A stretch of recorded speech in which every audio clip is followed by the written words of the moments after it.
Shalom anak-anak yang dikasih Tuhan, hari ini kita akan belajar tentang 10 tulah yang Tuhan berikan kepada orang Mesir. Kenapa Tuhan memberikan 10 tulah? Karena orang Mesir tidak mengizinkan orang Israel untuk keluar dari wilayahnya.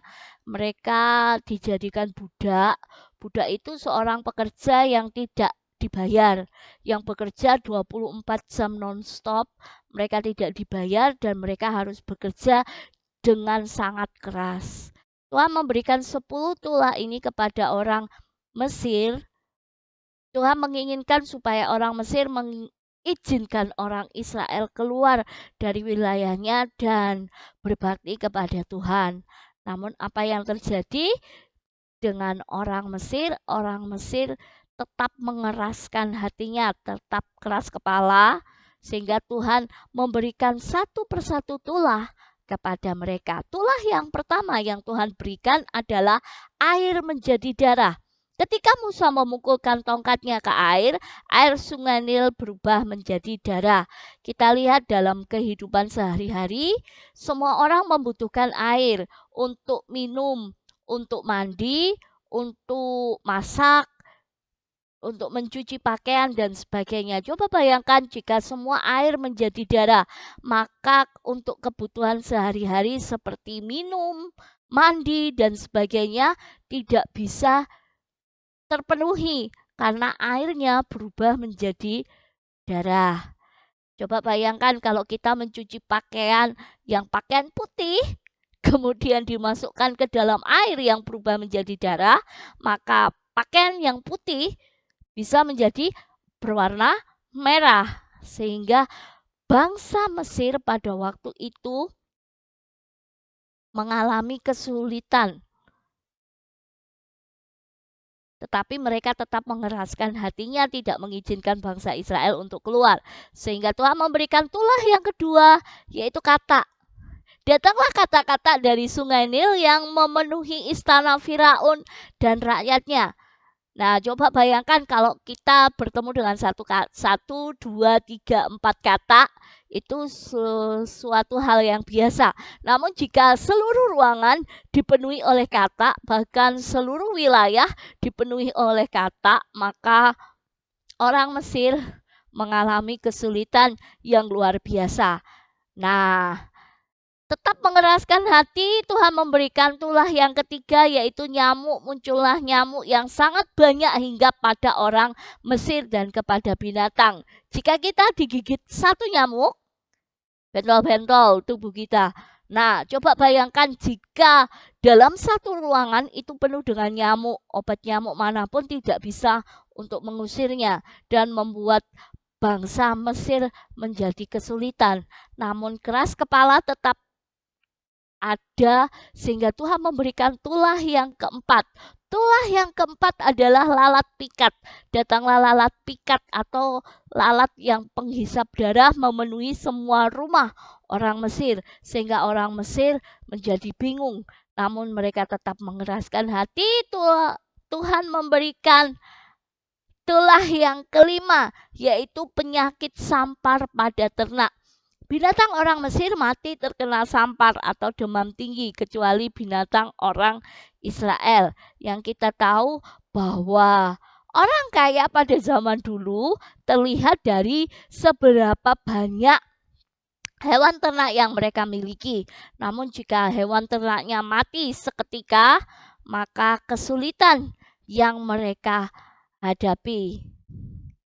Tetapi mereka tetap juga tidak memberikan kesempatan orang Israel untuk beribadah kepada Tuhan. Sehingga Tuhan memberikan tulah yang keenam, yaitu bara. Muncullah bara atau borok di tubuh semua orang Mesir dan juga kepada seluruh binatang orang Mesir. Nah, penyakit bara atau borok-borok ini timbul munculnya di kulit dari sekujur tubuh orang Mesir terkena bara. Tuhan memberikan tulah kemudian yang ketujuh, yaitu hujan es. Turunlah hujan es membinasakan orang Mesir, kecuali orang Israel yang berada di tanah Goshen. Kalau kita lihat secara garis garis khatulistiwa atau lempengan bumi, bahwa daerah Mesir bukanlah daerah yang terdiri dari 4 musim, namun daerah Mesir adalah daerah yang panas. Di luar akal logika manusia, jika di Mesir turun hujan es. Nah, Tuhan memberikan hukuman atau tulah kepada mereka dengan hujan es, namun mereka tetap mengeraskan hati. Sehingga Tuhan memberikan tulah yang ke-8, belalang. Datanglah belalang yang sangat banyak sehingga memenuhi tanah Mesir. Jika satu belalang saja tidak masalah, namun jika seisi rumah atau seluruh wilayah atau seluruh kebun atau seluruh sawah dipenuhi dengan belalang dan semua memakan tumbuh-tumbuhan, maka kesulitan yang dialami oleh orang Mesir. Namun orang Mesir tetap mengeraskan hatinya sehingga Tuhan memberikan tulah yang ke-9. Tulah yang ke-9 adalah gelap gulita. Gelap gulita meliputi rumah orang Mesir, tetapi rumah orang Israel ada terang. Jadi gelap gulita ini sepanjang hari tidak ada sinar matahari yang meliputi seluruh rumah orang Mesir. Tetapi mereka tetap mengeraskan hati.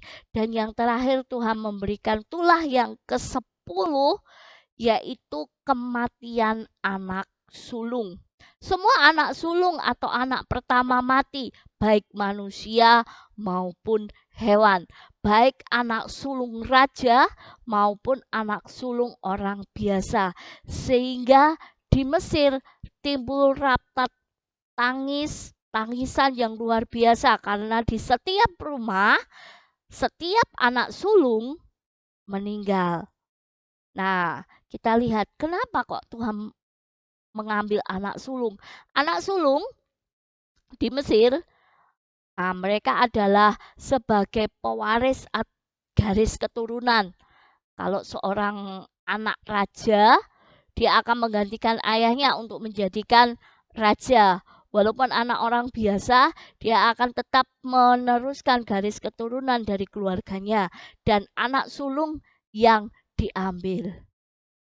Dari peristiwa ini kita bisa belajar bahwa Tuhan bisa melakukan segala sesuatu di luar akal dan logika manusia.